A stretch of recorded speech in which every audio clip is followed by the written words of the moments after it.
आप देख रहे हैं डार्क फाइल्स। तो चलिए बढ़ते हैं आज की इस कहानी की ओर। देखो भाई, तुम लोग विश्वास करो या मत करो, मगर आत्माएं होती हैं और मैं ये बात पूरे यकीन के साथ बोल सकता हूँ। इतना कहकर मेरे दोस्त चंदू ने बात की शुरुआत की तभी मेरा एक और दोस्त जगदीश बोला, हाँ भाई, भूत तो होते हैं, मेरे पापा ने भी देखा है सफेद साड़ी वाली भूतनी को। जगदीश और चंदू की बेतुकी बातों को सुनकर मुझसे रहा नहीं गया, जिस पर मैंने उन दोनों से कहा, तुम लोग जो भी बोल लो, पर मैं इन सब बातों पर नहीं मानता। ये सब फालतू बातें हैं और अगर तुम लोग चाहो तो मैं इसका सबूत भी दे सकता हूँ। जहां भी बोलो, मैं अकेले आधी रात को भी जाने को तैयार हूं। मेरी बात सुनकर चंदू बोला, ठीक है, अगर तू इतना ही हिम्मत वाला है तो इस बात को प्रूफ कर। तू तो जानता है हमारे गांव के शमशान में एक छोटा सा इमली का पेड़ है जो कभी बढ़ता नहीं है, क्योंकि उस पेड़ पर एक शैतान का कब्जा है। तू आज रात शमशान में जाकर उस पेड़ की एक डाली को काट कर ला। हम मान जाएंगे कि तू हिम्मत वाला है और हम भूत प्रेत पर विश्वास करना भी छोड़ देंगे।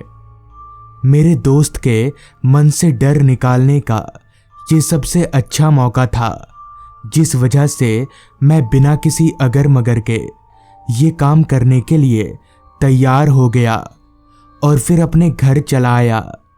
मैंने घर पर इस बारे में किसी को भी कुछ नहीं बताया, क्योंकि अगर मैं बताता तो मुझे जाने नहीं देते।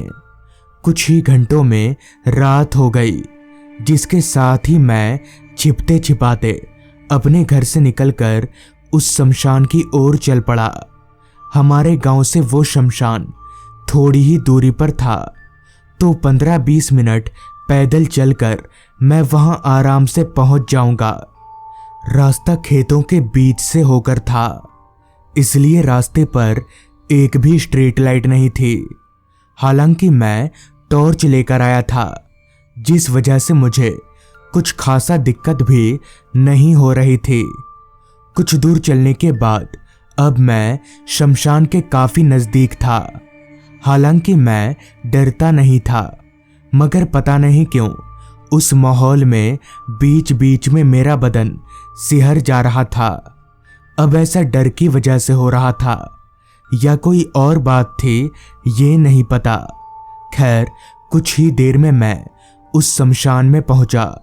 वो शमशान ज्यादा बड़ा नहीं था। मैं ज्यादा वक्त ना लेते हुए तुरंत उस इमली के पेड़ को ढूंढने लगा, जिसके बारे में चंदू ने बताया था। अभी मैं चारों तरफ टॉर्च घुमा ही रहा था कि तभी मेरी टॉर्च की लाइट एक बहुत ही छोटे इमली के पेड़ पर गई। अमूमन इमली के पेड़ इतने छोटे नहीं होते। मैं समझ गया कि यही वो इमली का पेड़ है, लिहाजा मैं उस पेड़ की तरफ बढ़ने लगा। ऐसा भी नहीं था कि पूरे शमशान में वही इकलौता पेड़ हो। वहां बाकी के बहुत से पेड़ थे, मगर पता नहीं क्यों वो पेड़ काफी अजीब सा दिख रहा था। खैर, मैं उस पेड़ के पास गया और टहनी तोड़ने के लिए जैसे ही अपना हाथ आगे बढ़ाया कि तभी उस घने पेड़ के अंदर से किसी ने मेरा हाथ पकड़ लिया। वो हाथ इतना ठंडा था जैसे वो हाथ ना होकर कोई बर्फ का गोला हो। मैंने तुरंत अपनी टॉर्च की लाइट अपने हाथ की तरफ घुमाई, तो मेरे हाथ पर टॉर्च की लाइट पड़ते ही जिस किसी ने भी मेरा हाथ पकड़ रखा था, उसने मेरा हाथ एकदम से छोड़ दिया और टॉर्च की लाइट में वहां अब कोई भी नहीं दिख रहा था। उस वक्त पर भी मैं डरा नहीं था। मुझे लगा शायद ये मेरे मन का वहम होगा। ये सोचकर मैंने जैसे तैसे करके जल्दी से एक टहनी तोड़ा और वहां से निकलने लगा। वहां से निकलते वक्त मैं काफी खुश था, मगर मुझे कहां पता था कि मेरी खुशी डर में बदलने वाली है। खैर, मैं शमशान से बाहर निकलकर अपने घर की तरफ जाने लगा। अब मेरे एक हाथ में बैटरी टॉर्च और दूसरे में वो टहनी थी। आसपास का माहौल देखकर ये लग रहा था कि अब रात काफी हो चुकी है। अभी मैं खुशी खुशी आगे बढ़ ही रहा था कि तभी किसी पत्थर से ठेस लगने की वजह से मैं औंधे मुंह जमीन पर जा गिरा। जमीन पर गिरते ही मेरे हाथ से वो टहनी छूट गई। मुझे बहुत जोर से चोट लगी, मगर फिर भी मैं किसी तरह से उठकर बैठा और अपने हाथ पैर सहलाने लगा। कपड़े झाड़कर मैं जैसे ही उस टहनी को उठाने के लिए उस ओर मुड़ा तो मेरे रगों में दौड़ता खून पानी सा हो गया, क्योंकि वहां अब कोई टहनी नहीं बल्कि एक कलाई तक कटा हुआ हाथ था। मगर ये कैसे हो सकता है? आखिर एक टहनी कटे हुए हाथ में कैसे बदल सकती है? मुझे अपनी आंखों पर विश्वास नहीं हो रहा था। इसलिए मैंने जब आंख मीचकर दोबारा उस तरफ देखा तो मैं और भी ज्यादा हैरान हो गया, क्योंकि अब वहां ना तो कोई टहनी थी और ना ही कोई कटा हुआ हाथ। उस वक्त मुझे डर तो लग रहा था, मगर उससे भी ज्यादा मैं इस बात को लेकर परेशान था कि अगर मैं टहनी लेकर अपने दोस्तों के पास नहीं गया तो मैं सबके सामने डरपोक साबित हो जाऊंगा। थोड़ी देर सोच विचार करने के बाद शमशान में वापस जाकर मैंने टहनी लाने का फैसला किया। हालांकि ये काम कुएं से बाहर निकलकर वापस कुएं में कूदने जैसा था, मगर फिर भी मैं ये जोखिम उठाने को तैयार था। लिहाजा मैं वापस से शमशान की ओर जाने लगा। मैं जिस जगह पर था वहां से शमशान ज्यादा दूर नहीं था, तो मैं जल्दी ही शमशान पहुंच गया।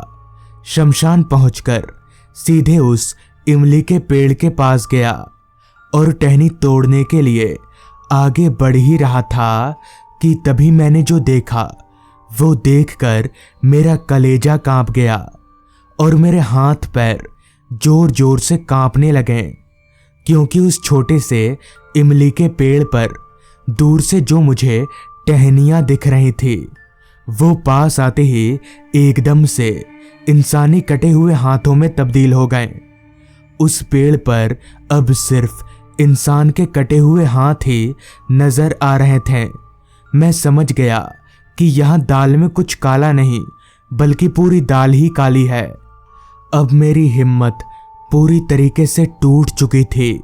मैं वहां से भागने के लिए तुरंत पीछे मुड़ा और पीछे मुड़कर जैसे ही वहां से भागना चाहा कि तभी मैं धड़ाम से जमीन पर जा गिरा, क्योंकि मुझे ऐसा महसूस हुआ जैसे किसी ने पीछे से मेरे दोनों पैरों को पकड़कर रखा हो। हालांकि मैं पीछे मुड़कर देख नहीं पा रहा था, मगर मैं अपने दोनों पैरों पर किसी के हाथों को साफ तौर पर महसूस कर पा रहा था। इससे पहले कि मैं उठने की कोशिश करता, जमीन से दो और हाथों ने निकलकर मेरे दोनों हाथों को पकड़ लिया। अब मैं पूरी तरह से बेबस और लाचार था, क्योंकि अब मेरे दोनों हाथ पैर मेरे बस में नहीं थे।